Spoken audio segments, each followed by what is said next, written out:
For years now, advocates and some lawmakers in Maine have been trying to close down the state's only prison for minors, the Long Creek Youth Development Center in South Portland. Now, documents obtained by News Center Maine show that staffing issues at Long Creek are more severe than previously reported. Jack Molmid joins us now. And Jack, what are you learning from these documents? Well, Brian and Amanda, we first requested these documents in the fall of 2022. That was about a year and a half ago. Well, we have them now, and they contain internal emails from staff at Long Creek.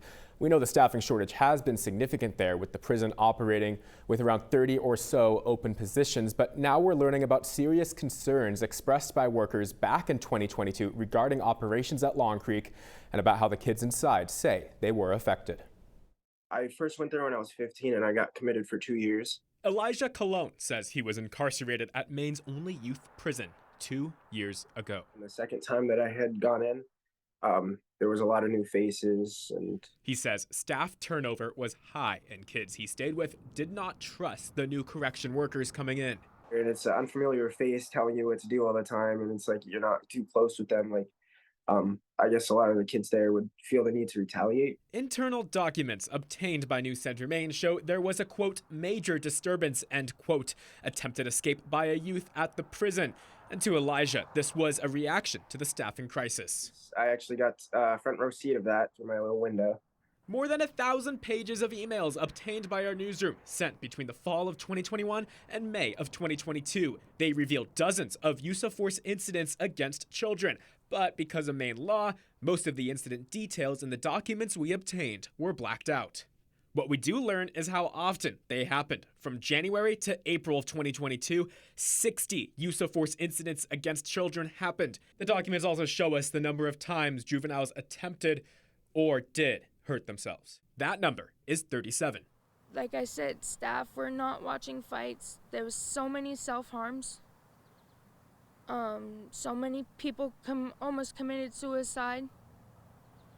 And like I said, I was one of the people that committed self-harm. And like I said, all they did was watch me do it. And this young woman says she tried to kill herself at Long Creek in May of 2022. She requested to be anonymous, so for now, we'll just call her Jane. I mean, Long Creek really didn't do anything to help me or to do anything to make sure I had that support in there. She says staffing at Long Creek was so bad that no one helped her. They just watched and recorded it and let me go wild after I already done slit my wrist. And when it comes to staffing issues, during this time, the prison had 30 open positions, and workers sometimes put in 16-hour shifts, sometimes sleeping in housing that was meant for incarcerated girls due to pure exhaustion. Better staffing? This is something Jane wants for the safety of the kids. Now, from the documents we obtained, we truly see the frustration from the staff. Chad Sturgis, a juvenile program worker at Long Creek, penned a message to the Department of Corrections, quote,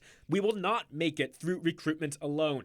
I am emailing you to express concern for Long Creek, its residents, and the staff working in it."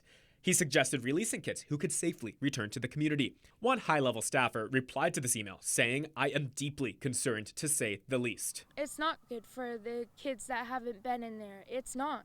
Jane says she never ended up getting the mental health support she needed from the prison or even before. She says mental health support may have stopped her from committing crime and being sent to a youth prison in the first place. I wish I could have got that help before I went down the path that I went down, but it was too late. And a Portland Press Herald report from this month showed even more open positions with 37 unfilled jobs. Now, we reached out to the Department of Corrections to ask about staffing and about their protocols regarding juveniles who try to harm themselves while incarcerated. We have not heard back. Now, if you or someone you know is struggling with mental health or thoughts of self-harm, help is available. You can call or text 988 to reach the National Suicide and Crisis Lifeline, or call the NAMI Maine helpline at 1-800-464-5767 and press 1.